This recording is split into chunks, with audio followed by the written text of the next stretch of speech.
The next step is upsell them. Force modifiers and tools like this can be used for upselling as well. So if you're going to offer these different blends, maybe some of those cost you more, so you want to charge a little extra. Maybe you want to do something simple, and keep in mind, we don't want to be the McDonald's of the world. We don't ask, do you want an apple pie? Do you want large fries? Do you want this? Do you want that? And not let the customer get away from the counter. But some subtle upselling is okay, and our customers will put up with it. One of the examples I use a lot is an extra shot of espresso. When someone orders a drink, if you simply ask, would you like an extra shot in that? There's a percentage of people that will go, yeah, I do want an extra shot in that. They might not have asked up front, but when you ask them, they'll acknowledge it. So that's an instant 35 cents, 50 cents, 75 cents, depending on whatever you're charging for your extra shot of espresso. If we're using these force modifiers, the goal is we can also track those and see how many times that's actually happening. So we can see if that's actually helping us and how much money we're making. If you track it, you can encourage your staff with it. Show them. At the end of a week, at the end of a month, tell your employees, here's how many extra shots of espresso we've sold this month. I'll tell you what, guys, if we can do 25% more, I'll buy you all breakfast. It's a small price to pay to get the employees encouraged and involved in what you're doing here. So we want to show them what's working. The other thing we can do as far as increasing accuracy is using, and this depends on your type of location, because it does indeed depend upon the size of the location. It's not something for everyone. But using remote monitors and printers to increase your accuracy. What I mean by this is if you do any kind of food service at all, if you take that order, turn around, take 20 steps back to the kitchen guy, hand it to a sandwich guy and have him make that sandwich, and 20 steps back, one, you've just lost face time with your customer. Okay? In some cases, that customer doesn't know what he's supposed to do. Am I supposed to stand there and wait until the customer, the cashier comes back, or am I supposed to move off to the side?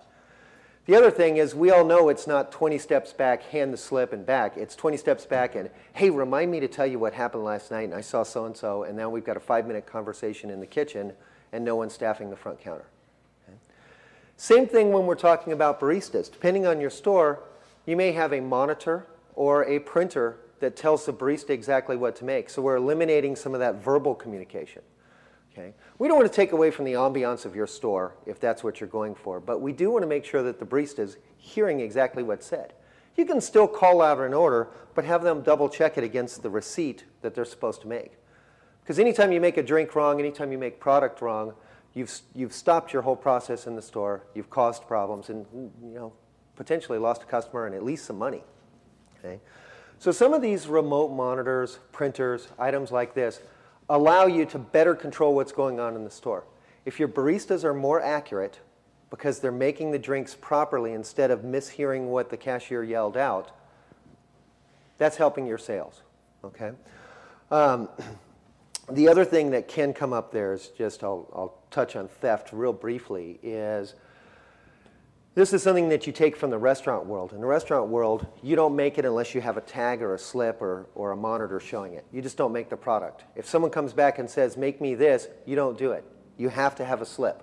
Because without a slip, it means it wasn't rung up in the point of sale system, which means that someone's having you make something for their friend free of charge.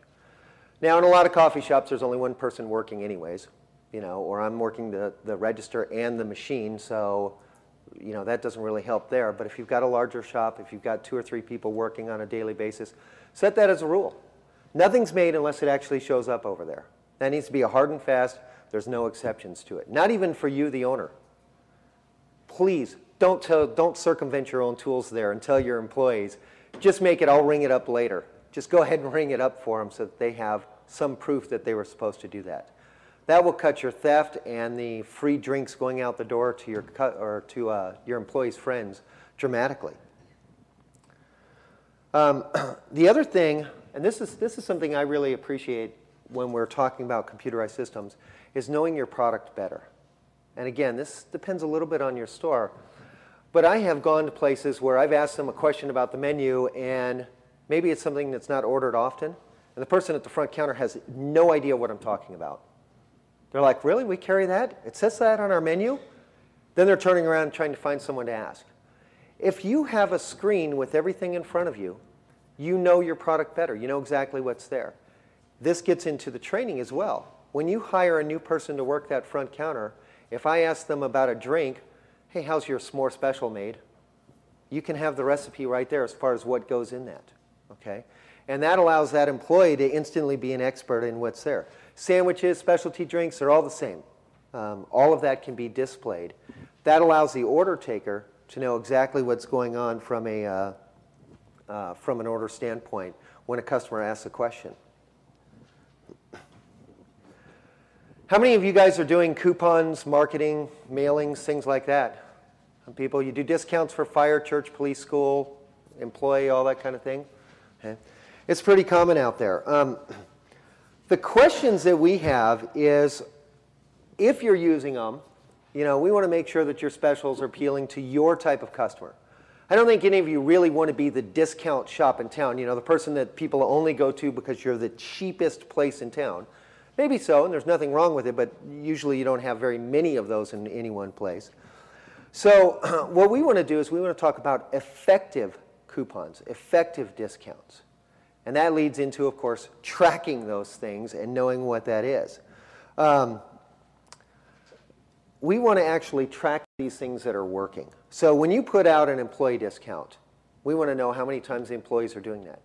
If you get out into your customers, the fire, the church, the police, the school, all of those, how many times are those people coming in and using that discount? Are you doing anything with colleges or schools? How many of those people are actually coming in with that discount that you're promoting and using it? If it's not a lot of them, stop doing it. If you're only getting one customer a weekend with that kind of thing, stop doing it. Trade it up and see what's working. The biggest complaint I have with most coupons out there is when you go in and you ask the owner, how well does that work? You get a non-committal answer if they're not tracking. You get, I think it's working. They turn to their staff and they go, do you get a lot of those? That's not really an answer. We want to actually track each and every one of those, run our reporting, and see at the end of the day, the week, the month, the year, how many of those are actually working, especially when you get into the holiday season and things like that. Which one of these are working for your clients? Some of the examples are, I've seen a surgence in happy hour specials, okay, where people are taking this from the bar industry and they're saying, okay, from 2 to 4 p.m., our prices are going to be a little less than they normally are. Well, what happens in a lot of shops is you do this happy hour special and then that becomes a daily special all day long because you have no control over whether or not your employees can ring it up that way. So they start ringing up prices different. I can give you a perfect example. There's a shop near us and she ran a happy hour special. Well, this lady, her mom works in the store. And every morning her mom would work the drive-thru and everybody got the happy hour special. Whenever her mom's working, everyone got the happy hour special. And so when we put the point of sale system in, we actually made mom unhappy because we automatically programmed it so happy hour would only happen between these certain hours. There's no employee involvement, it just happens. Okay? The employee can't decide. It's not really their decision anyways. We wanted that to be controlled through the computer.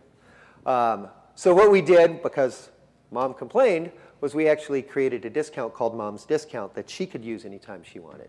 So at the end of the first month, we were pretty excited because Lisa, the shop owner, she ran this report and she showed her mom, here's how much money you've cost me this month by giving this happy hour special early in the morning.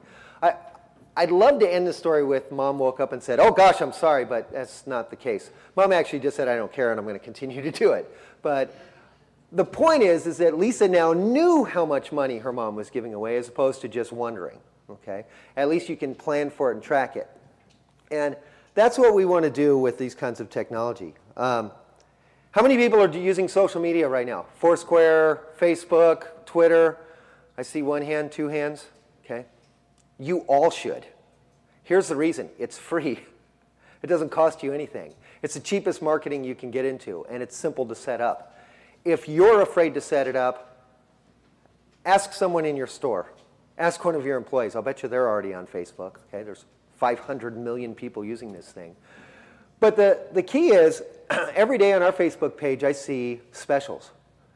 People will say, here's our drink special of the day. Here's you know, a lunch special that's coming